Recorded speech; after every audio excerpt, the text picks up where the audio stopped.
कोई भी राष्ट्र अराजकता की स्थिति में कैसे पहुंचता है? यदि वो बाहरी रूप से असुरक्षित है या उसी राष्ट्र में लोगों के प्रति राष्ट्रभक्ति की कमी आ जाए और आंतरिक उपद्रव हो जाए।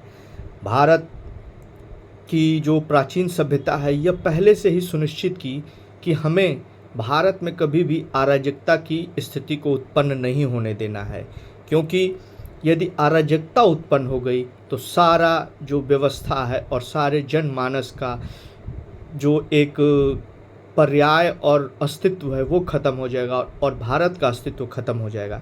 इसीलिए तो हमारे संस्कारों में और दर्शन में अपनी माँ को, पृथ्वी माँ को माँ कहा गया, अपनी भूमि को माँ कहा गया है। जैसे कि अथर्ववेद के पृथ्वी सूक्त में कहा गया है कि मातः भूमि पुत्रो अहम पृथ्वा, यह भूमि मेरी माता है और मैं इसका पुत्र हूँ।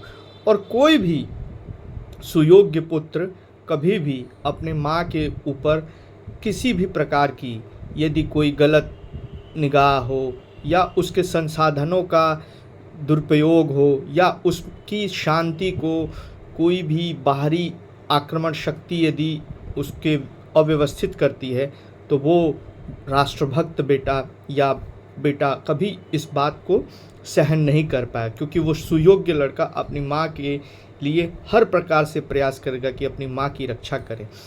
वैश्विक परिदृश्य में देखते हैं कि कई से ऐसे देश हैं जिनके यहाँ अराजकता की स्थिति उत्पन्न हो चुकी है। जैसे हमारे पड़ोसी मुल्क पाकिस्तान में, वहाँ अराजकता की स्थिति है। यदि इस प्रकार की स्थितियाँ उत्पन्न हो तो वहाँ के जनमानस का जीवन सही नहीं रहेगा। और चाणक्य ने भी अपनी नीति में यही कहा है कि यदि देश को अराजकता से बचाना है तो लोगों में राष्ट्र प्रेम भरना चाहिए। और यदि हम जैसे भगवान कृष्ण और भगवान राम को मानते हैं तो ये अवतार कहाँ से हुआ? इस अवतारवाद की अवधारणा का यही संकेत है कि भगवान राम संकल्पित थे कि वो इस पूरे जो उन्होंने वन गमन के समय पूरे राक्षसों का समूल विनाश किया था, क्योंकि वो आंतरिक उपद्रव के कारण थे, जिससे उधर के जितने भी क्षेत्र थे उसमें अशांति फैलती। यही काम भगवान श्री कृष्ण ने किया कि उनका अवतार भी इसीलिए हुआ कि जितने भी लोग उपद्रव और समाज के नैतिक मापदंडों का उल्लंघन कर रहे थे उनका समूल विनाश कर एक नैतिक व्यवस्था को स्थापित किया जाए। इसीलिए राष्ट्र प्रेम बहुत ज़रूरी है।